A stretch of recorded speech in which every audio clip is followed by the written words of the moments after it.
Welcome to Workday's second quarter fiscal year 2023 earnings call. At this time, all participants are in listen-only mode. We will conduct a question-and-answer session towards the end of the call. During the Q&A, please limit your questions to one. And with that, I will now hand it over to Justin Furby, Vice President of Investor Relations. Please proceed. Thank you, operator. Welcome to Workday's second quarter fiscal 2023 earnings conference call. On the call, we have Aneel Bhusri and Chano Fernandez, our co-CEOs, Barbara Larson, our CFO, and Pete Schlampp, our Chief Strategy Officer. Following prepared remarks, we will take questions. Our press release was issued after close of market and is posted on our website, where this call is being simultaneously webcast. Before we get started, we want to emphasize that some of our statements on this call, particularly our guidance, are based on the information we have as of today and include forward-looking statements regarding our financial results, applications, customer demand, operations, and other matters. These statements are subject to risks, uncertainties, and assumptions, including those related to the impact of the ongoing COVID-19 pandemic and recent macroeconomic events on our business and global economic conditions. Please refer to the press release and the risk factors in documents we file with the Securities and Exchange Commission, including our 2022 annual report on Form 10-K and our most recent quarterly report on Form 10-Q for additional information on risks, uncertainties, and assumptions that may cause actual results to differ materially from those set forth in such statements. In addition, during today's call, we will discuss non-GAAP financial measures, which we believe are useful as supplemental measures of Workday's performance. These non-GAAP measures should be considered in addition to and not as a substitute for or in isolation from GAAP results.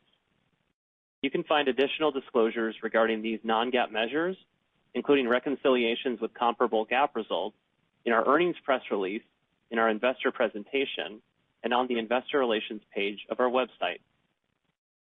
The webcast replay of this call will be available for the next 90 days on our company website under the Investor Relations link.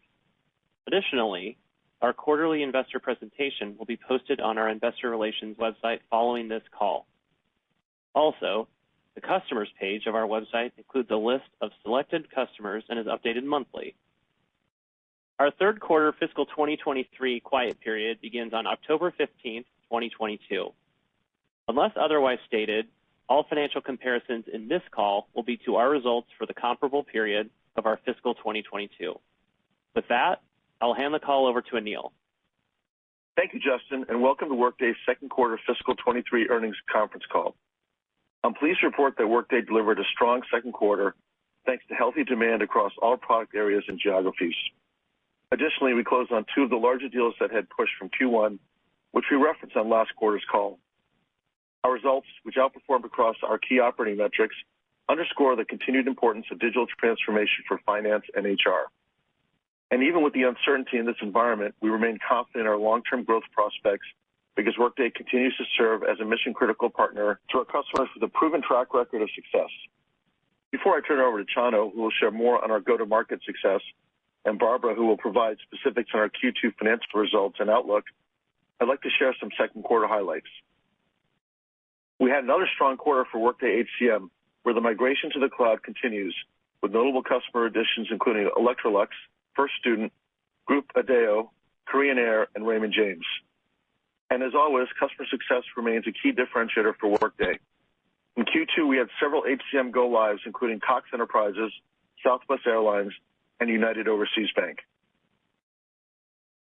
Turning to Workday Financial Management, we saw very strong growth in the second quarter as we added two Fortune 500 core financial management customers, and I'm very excited to share that one of those was Salesforce, the global leader in CRM.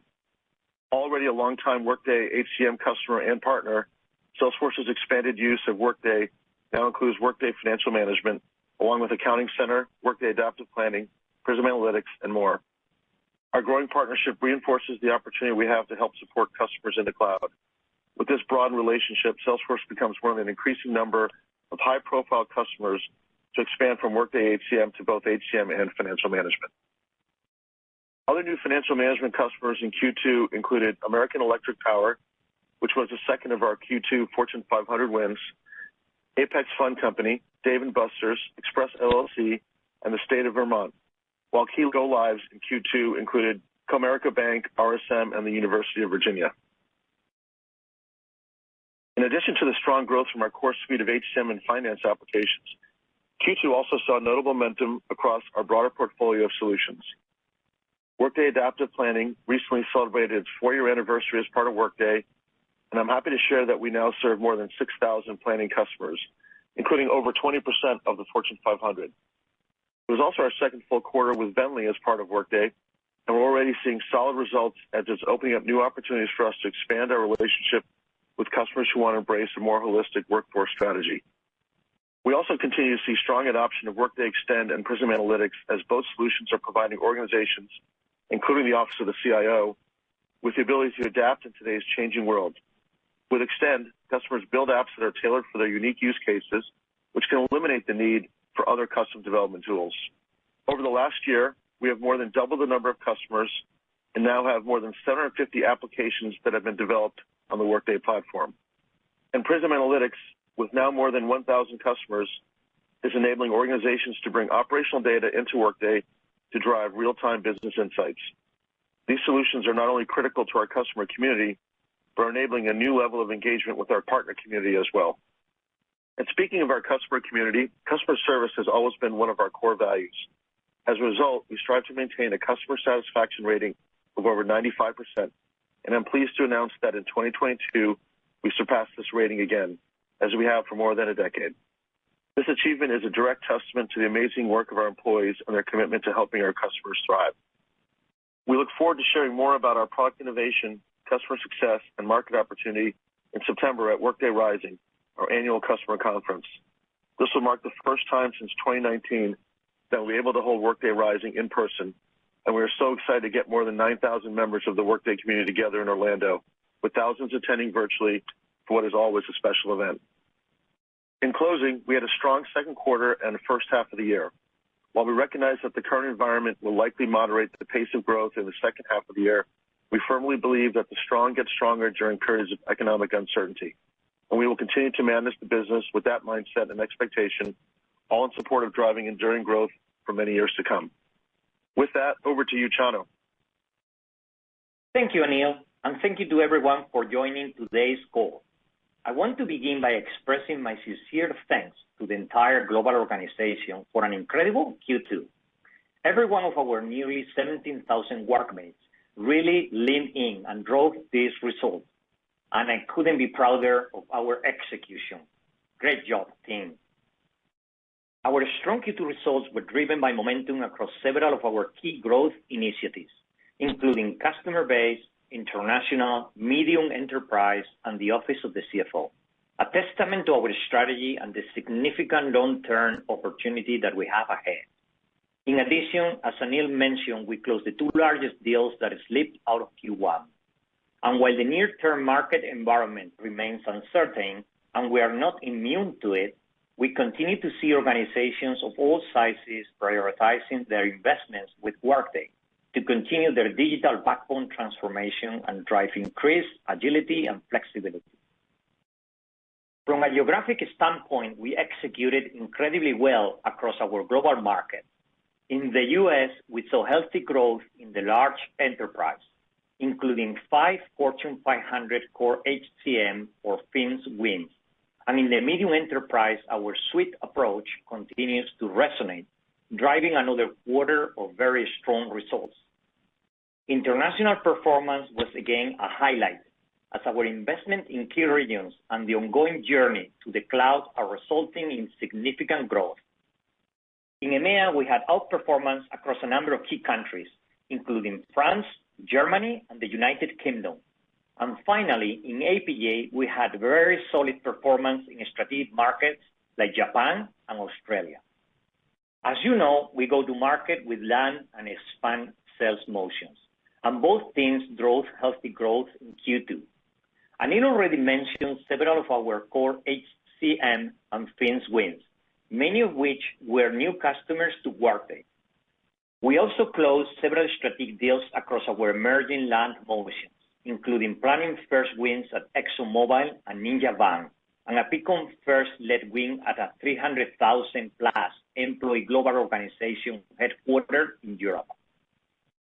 In addition to strengthening our land motion, our customer-based sales teams in Q2 once again drove very strong results, including solid renewals and meaningful acceleration in new ACV, with broad-based strength across a number of solutions, including core fins, Extend, Peakon, Learning, Payroll, and Talent Optimization. We're also seeing momentum build within our Planning First customers, who are expanding their footprint by adding core HCM and financials. Carle Health is a great example of this. They started as a Planning First relationship and expanded their footprint to include core fins in Q2. Industry is another area of significant opportunity and investment, and I am pleased to share that financial services is our first industry to exceed $1 billion in annual recurring revenue. Some of our most strategic transactions and go-lives in Q2 came out of our financial services team, including new lands that Anil referenced at Raymond James and Apex Fund, expansion deals at Bank of Montreal and Cushman & Wakefield, and go-lives at United Overseas Bank and Comerica. Other established industries, including healthcare and education and government, also saw continued momentum, and we are gaining steam in verticals such as retail hospitality and technology media, where wins included Salesforce, Avalara, and GoPath. Needless to say, we have several other industries that are on the path to $1 billion and beyond.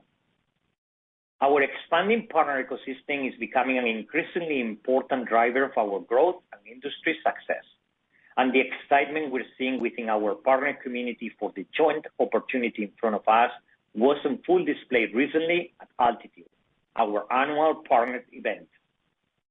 Strategic systems integrators such as Accenture, Deloitte, KPMG, and PwC are not only ensuring successful deployments, but also serving as an innovation engine addressing our customers' needs. Together, we're also targeting industry accelerators with specific solutions and use cases.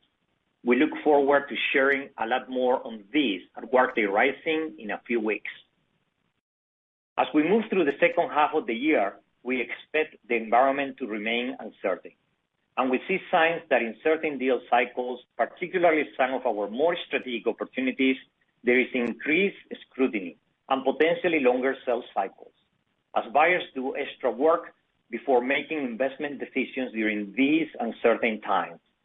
The good news is that when companies go through their due diligence, we typically come out on top, given the compelling return on investment and reduced total cost of ownership that our solutions provide. Our track record of successful deployments of scale and our reference base of thousands of customers who can speak to the meaningful business value that Workday delivers. With that, I will turn it over to our CFO, Barbara Larson. Over to you, Barbara. Thanks, Chano, and good afternoon, everyone. As Anil and Chano mentioned, we delivered a strong Q2 as enterprises of all sizes increasingly realize the need for a flexible, modern finance and HR solution to navigate their businesses and drive change during these uncertain times.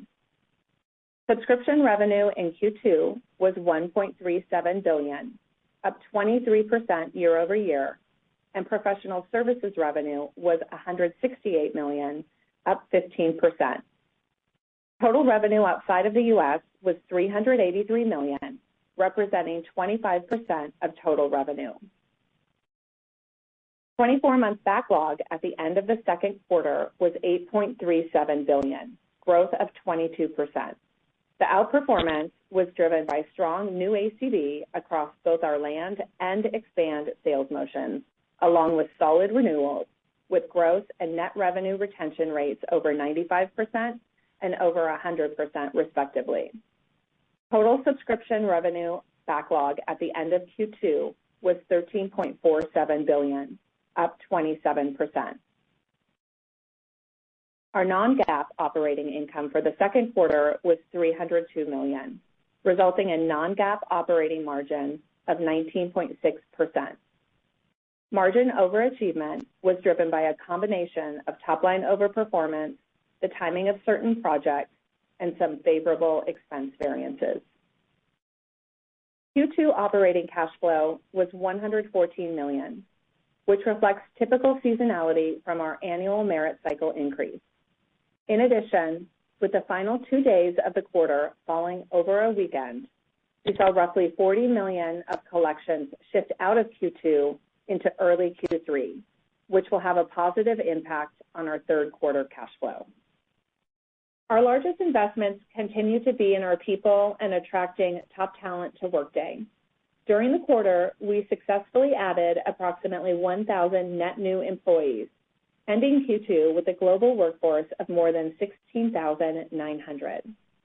Our hiring was focused on adding key talent across strategic growth areas of the business, notably go-to-market resources and product innovation roles.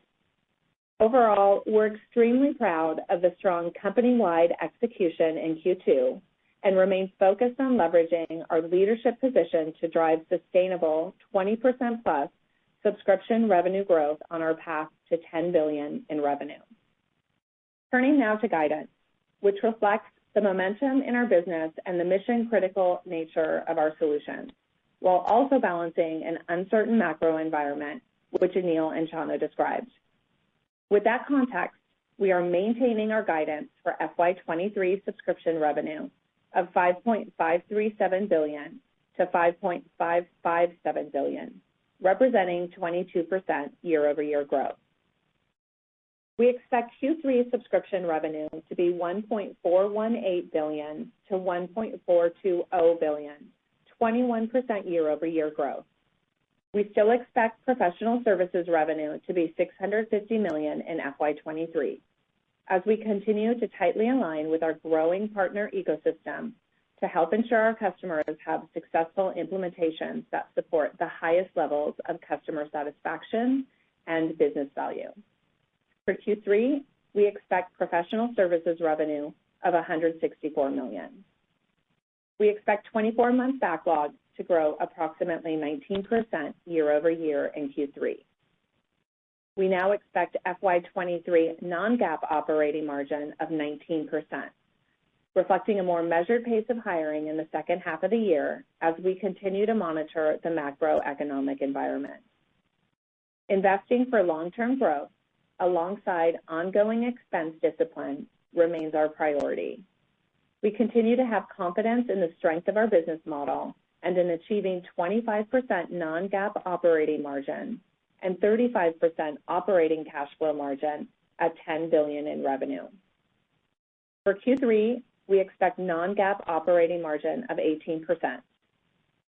GAAP margins for the third quarter and the full year are expected to be approximately 22 and 23 percentage points lower, respectively, than the non-GAAP margins. The FY23 non-GAAP tax rate remains at 19%. We're raising our FY23 guidance for operating cash flow to $1.64 billion. We now expect capital expenditures of $450 million this year to support our customer growth and continued business expansion. As a reminder, during the third quarter, we plan to pay off the principal balance of our $1.15 billion convertible debt in cash. When this occurs, our non-GAAP diluted share count will decrease by roughly 8 million shares. Due to the late Q3 timing, this share reduction will not be fully reflected in our non-GAAP weighted average share count until Q4. And finally, I'll close by thanking our amazing employees, customers, and partners for their continued support and hard work. We look forward to seeing you on September 13th, either in person or virtually, for our Financial Analyst Day, part of the broader Workday Rising program being held in Orlando, Florida, where we'll share more insights on our strategic product initiatives and long-term market opportunity. With that, I'll turn it over to the operator to begin Q&A. Thank you. We will now conduct a question-and-answer session. If you would like to ask a question, please press star 1 on your telephone keypad. A confirmation tone will indicate your line is in the question queue. You may press star 2 if you would like to remove your question from the queue. For participants using speaker equipment, it may be necessary to pick up your handset before pressing the star keys. Once again, please limit your questions to one. One moment while we poll for our first question. Our first question comes from Kash Rangan with Goldman Sachs. Please proceed. Hi, thank you very much. What a delightful way to spend Thursday afternoon listening to your earnings conference call. Anil and Chano and the rest of the team, a couple of things in my mind. One is previous quarter, you were one of the first companies to talk about deal slippage, et cetera. And how did that end up for this July quarter? What were the certain customer behaviors you saw in the month of July? And also a question philosophically, as we open up and you have your first in-person user conference in a few years, what are the opportunities that are afforded to Workday as you enter calendar 23 as a result of doing all the in-person activities that you couldn't do as we were all working through this pandemic, be it growth rate acceleration, new product adoption, strategy, whatnot? Just curious to get your thoughts. Thanks, and congratulations again. So I'll answer the first part and then hand it over to Chano. We did not see a slowdown in July, Kash. We did have a few deals slip from Q1 to Q2, but Doug Robinson and team closed those deals. We are very cognizant of macro environment heading into the second half of the year, and so we are taking a cautious stance on hiring. But we didn't see any slowdown in July. It was about as strong a month as we could have hoped for. Rising is a great opportunity for us. We always do better when we're in person. It's just that simple. It's a chance to get reconnected with customers, make sure we're doing a good job for them. But equally importantly, as the product portfolio has grown, it's a chance to showcase some of the newer products and have that customer base motion continue to thrive. So, Chano, anything you want to add? Thank you, Anil. Thank you, Kash. As Anil commented, we saw strength across the whole quarter from beginning to end, but we're clearly seeing more uncertainty and scrutiny on the pipeline going forward. Regarding to Rising, we are very excited after 3 years, certainly, and it's about, ensuring great relationship with the customer community, and that bodes very well with Workday. And clearly, as customer base becomes a larger part of our business, it's a more opportunity and a great opportunity for us to build some good pipeline. Fabulous. Thank you. Congrats. Our next question comes from Mark Murphy with J.P. Morgan. Please proceed. Thank you very much. It's impressive to see these two big Fortune 500 core financials wins.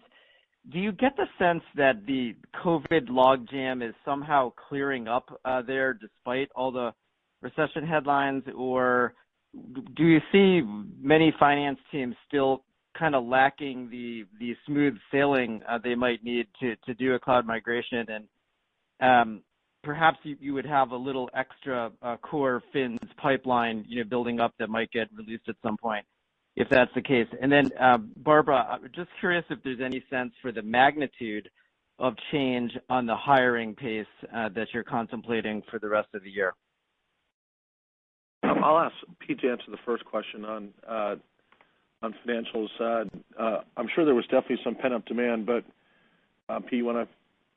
Hey, Mark. Good to talk to you. Right now, from what we're seeing, we're not seeing any difference in demand for our HCM and financials from what we've been seeing in the past, and that's obviously good news as we saw here in Q2.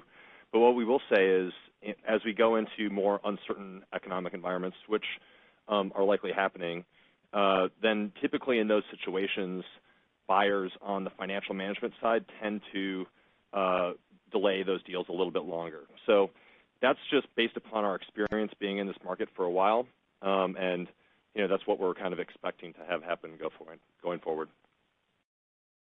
And then, hey, Mark, it's Barbara. On your question on the hires, I'm not providing a specific target other than to say we expect fewer hires compared to the first half in the second half. So we'll continue to be flexible and disciplined based on the environment we see in the second half.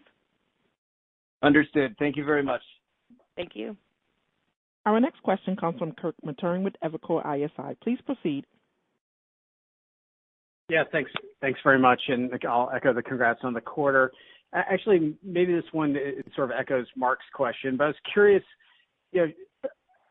when you look at the pipeline build right now relative to what's going, you guys can't control what sort of happens at the end of the deal cycle necessarily, but I was just kind of curious if the macro is having any impact at the front end of the funnel. Are you still seeing the same number of deals come in? You know, when Doug's talking about sort of companies maybe taking a pause, is it sort of just at the end? And I guess, is there anything you can do to make your products more modular in nature so that they can continue through the process without getting sort of stuck at one, you know, point within the sales funnel? Thanks. Chano? Thank you, Kirk. We felt good about the new pipeline build that we saw in the quarter across solutions and across geographies. And barring any meaningful changes in the macro, we feel good about the pipeline we have for the second half. Certainly, we are never satisfied, and we're focused on continuing to build pipeline, particularly with some of the faster sales motions, like our customer-based motion and our land-first motions, because we can certainly create new opportunities and we can still close them within the fiscal. Thank you.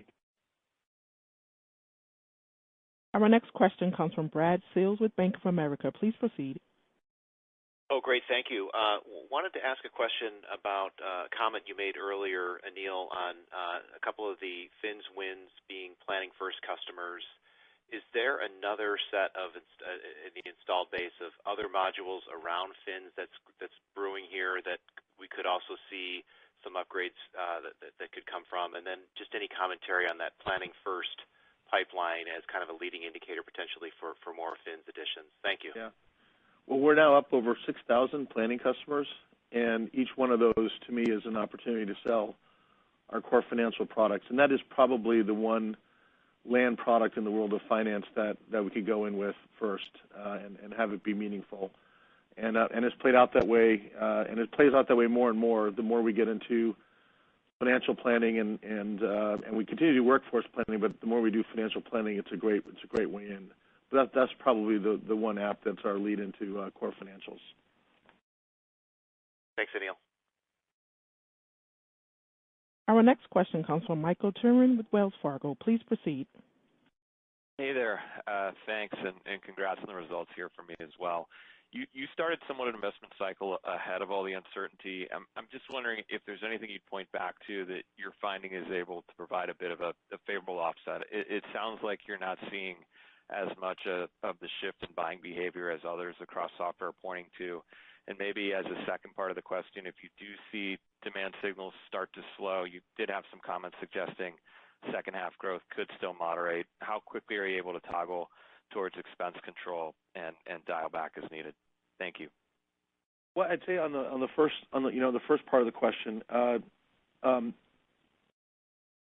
who knows how the future is going to play out, but I think one thing that's different about Workday than some of the other cloud companies is that we're still very lightly penetrated in our install base. When I look at how much revenue we drive, it's not as high as some of our peers in the cloud, and so that's always a good place to sell during tough economic times. Your customers are already committed to Workday; they're already happy, and so I would say we less about toggling about expenses, more about toggling to a different sales strategy. And then I think what we're also doing is we're dusting off the TCO analysis that we used to do many years ago during the 08-09 collapse, where we had to prove out our TCO in order to even get invited to the game. This market has not been about TCO, it's been about digital transformation, but we do have a very compelling TCO story as well. John or Peter or Barbara, you want anything? You want to talk about the expenses, Barbara? Yeah, I think on the expenses, as we said, we're moderating the pace of hiring in the second half, being cautious going into the second half. But we're going to continue to add resources. At the same time, we're going to be flexible based on the environment we see in the second half. So we feel confident if we need to toggle some of that hiring down in the second half that we can do that. Thank you. Our next question comes from Keith Weiss with Morgan Stanley. Please proceed. Excellent. Thank you guys for taking the question, and really great quarter you guys put up. And I think you could probably see kind of in all our questions, a lot of us are trying to figure out, like, how do you guys pull this off while a lot of other of your peers are struggling. And I think you're trying to get at it, and you're talking a little bit about being more lightly penetrated into the base. I was wondering if you could expand on that, because a lot of us think of you guys as having a really good presence and a big presence in HCM, particularly in the U.S., maybe a little bit less so in Europe. FINS is definitely on the come. What do you mean by lightly penetrated in the base? It's just that there's a lot more to upsell and a lot more product to give to your customers. And why is that such an advantage at a time like this? Well, I would just echo what I said on the previous answer. A happy customer is always an easier sale than a net new customer that doesn't have experience working with you. In terms of penetration, I'll turn that over to Chano to talk about where we are. Chano and Doug really were the drivers of our back to the base motion, and it's still relatively new for us. It's only a few years old versus I think other companies have had it more land and expand, where we don't really have that opportunity. We land expanded, and then we want to add more modules. Yeah, that's correct, Keith. I would say first that our key growth drivers played out well during the quarter, both customer base, international, the office of the CFO, and medium enterprise. They all behaved pretty well across geographies and across different solutions. In terms of the penetration, as you know, we've been focusing more on the customer base because we've been heavily net new during a very long time, and we've been doing investments there that are paying off. And clearly, we're also been innovating and adding a significant number of solutions. As Anil is saying, when customers are happy and seeing value, and we're focusing on showing the return on investment on those solutions, they tend to buy more, and that is exactly what is happening across the segments. And clearly there, our penetration is lower when you compare to other peers that have been more heavily focused on customer base for a longer period. But I would say both of them, net new logos and customers we've never done business with, and customer base behaved very strong this quarter. Having said all that, as we are saying, we're starting to see a bit more scrutiny, particularly on the larger deal cycles, where customers will go a little bit more through another cycle of approval or a better reassurance on the full implementation projects or whatever that most likely will lengthen or potentially some of the sales cycles on the larger transactional deals around HR or financials. Got it. And if I can sneak in a last one for Barbara, you guys have talked about sort of more conservatism in the back half guidance, and I'm assuming the outperformance that you guys saw in Q2, particularly in like that 24-month backlog, would have normally translated into sort of a raise of the guidance, and you didn't raise the guidance. Can you give us some kind of sense of the magnitude of that conservatism in the back half now?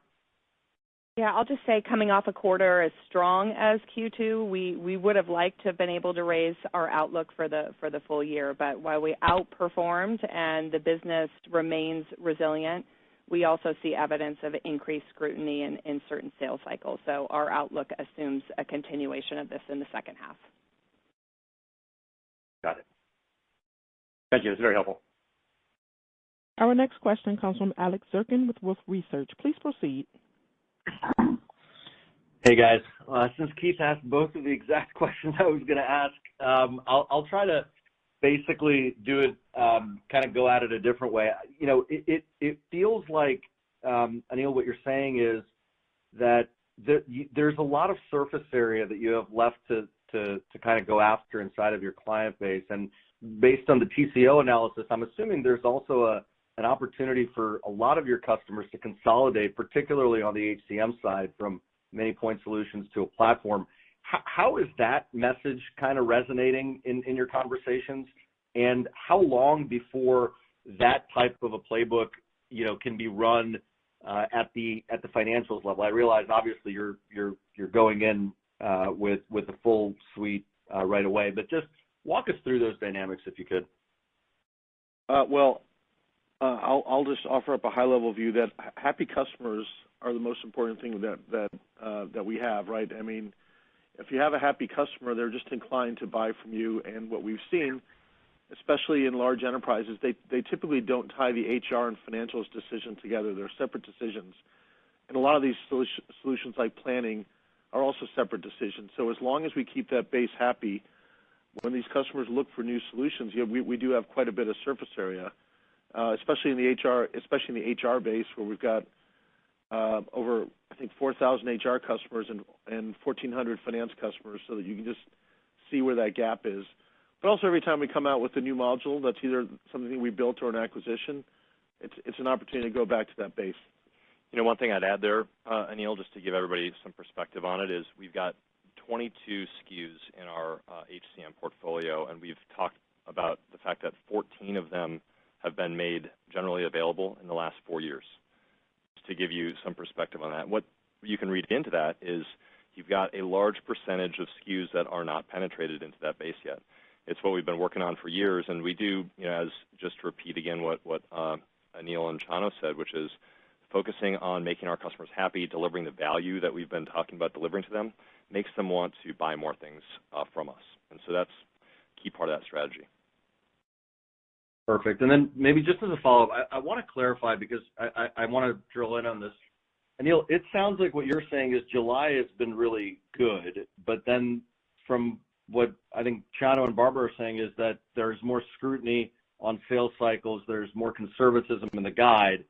But I guess, is that something you're actually seeing or you are preparing to see and adding a, you know, kind of heightened level of conservatism in the assumptions that you're making around close rates and pipeline generation, et cetera? You know, I think Chano's best to answer that one. Yeah, Alex, I will reassure you, July has been very strong, but in terms of the sales cycles moving forward, particularly some of the larger ones around HCM and fins, we're seeing some more scrutiny already on those sales cycles. As you can imagine, some of those cycles are long. Some we definitely have different stages that they move from one to another through different gates and milestones. And it's kind of easy for us to check on, you know, the pace that those deals are moving. And yes, you can see that some of them are clearly lengthening or potentially lengthening on the sales cycle. Got it. Perfect. Thank you, guys. Our next question comes from Scott Berg with Needham. Please proceed. Hi, everyone. Congrats on a good quarter, and I'll change it up from the macro questions at the moment. Leave those for later. I had a question on the announcement during the quarter about your new Fedramp status, in particular at the moderate security impact level. How should we think about that opportunity in Fed? I know you guys have had some general, success in the government angle as a whole throughout the domestic United States, but is that something that can be meaningful over time, or is it really just kind of maybe a smaller, incremental opportunity? Thanks. It can be very meaningful over time, but it's going to take some time for it to develop. Those sales cycles are longer than commercial sales cycles. They always have been. And so now as we've gotten that Fedramp certification, now the sales cycles begin, and they can be 12, 18, 24-month sales cycles. So, but it's a meaningful opportunity. There's a lot of ex-PeopleSoft customers still running PeopleSoft there. So it's one that we invested in because we see it as a big opportunity, but also got to be patient in that it takes a while for the pipeline to develop. Pete, we want anything? I think you said it very well. We see it as a over $2 billion opportunity for the business, and something that we've been investing in for a while. It will take us some time to see that pay off because of these longer sales cycles. And I think also the government should be a great customer for us. Another customer that we can sell more things into than just core HCM over time.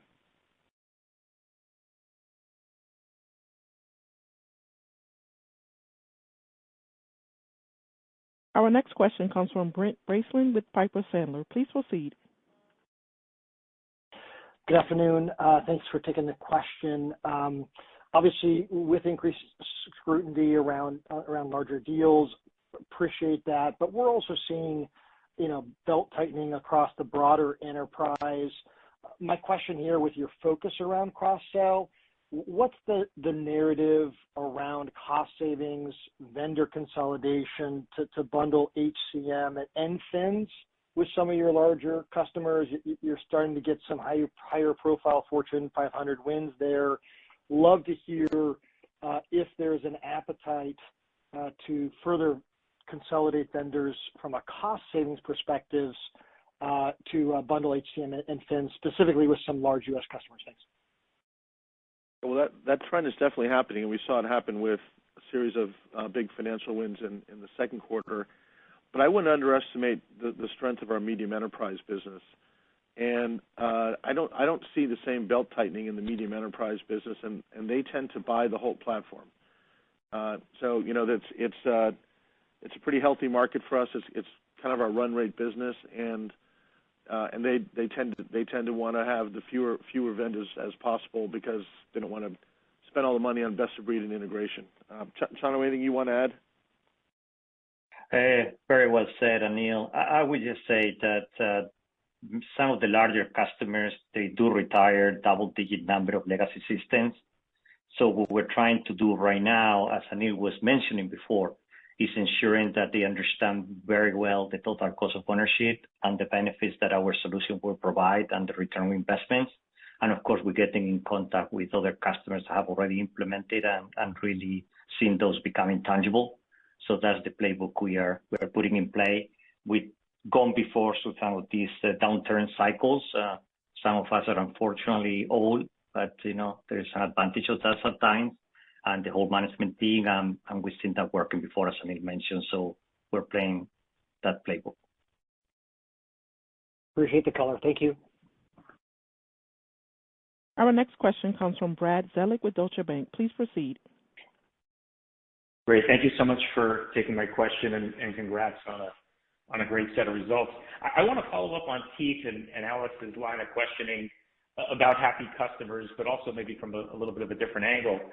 As you presumably still have the large renewal cohort flowing through the model that we talked about last year, is the current environment in any way impeding the magnitude of expansion that you would otherwise expect upon renewal? And is that factoring into what appears to be a conservative backlog guide for Q3, understandably so, just given the environment?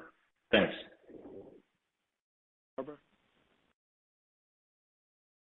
So for the backlog guide in Q3, our guidance takes into account the best view of the business that we see it today, and that's reflected in our 24-month backlog guide for Q3. Keep in mind the timing of renewals can fluctuate from quarter to quarter and have an impact on that backlog growth. And if you recall, at the beginning of the year, we did discuss our expectation for the renewal base to return to a more normalized rate of growth for the full year, which continues to be our view. Great. Any color, though, on just the expansion rate that you're seeing upon renewal? It remains very strong, Brad. I think it is a testament to the mission critical of our applications and the customer satisfaction, and the renewal ratios remains very, very good and very healthy across the board. Excellent. Fantastic to hear. Thank you. Our next question comes from Ari Tawadron with Cleveland Research. Please proceed. Good afternoon, and thanks for taking the question. Congrats on the results. Just want to follow up on some of the Fortune 500 wins in the quarter. What do you think, finally drove those to go over the goal line? And, more broadly, what's a timeline you're thinking about for go lives for those? And the reason I'm asking, just wondering when, if and when you think there could be more of a halo effect from some of these higher profile wins. Thanks.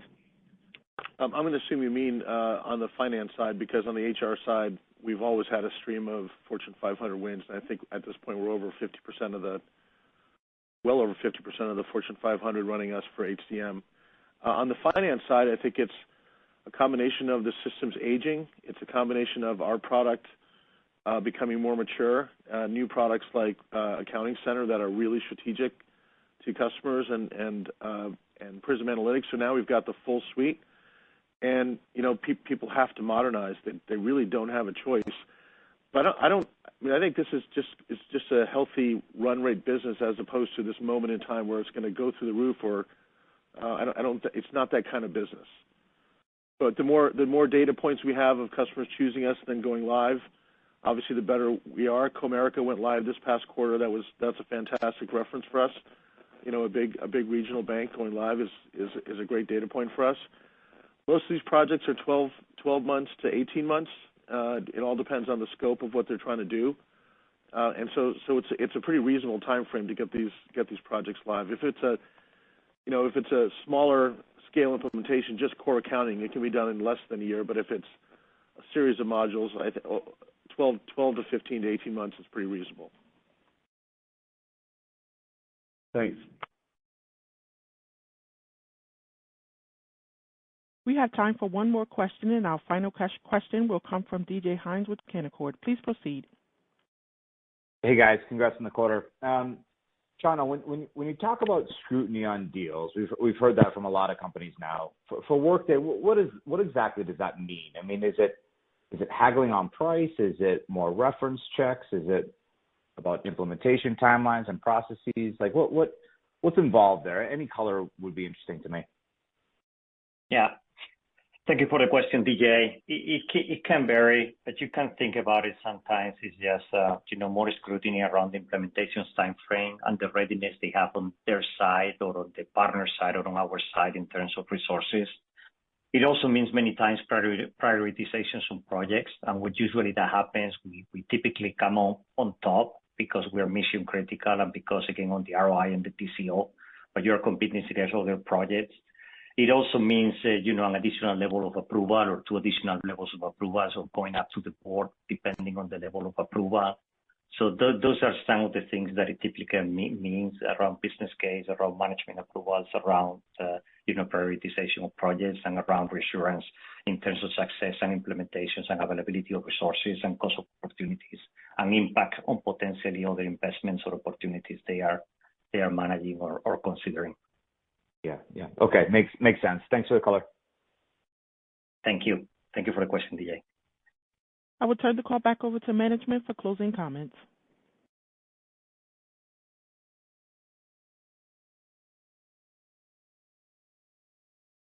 Yeah, everybody have a good night.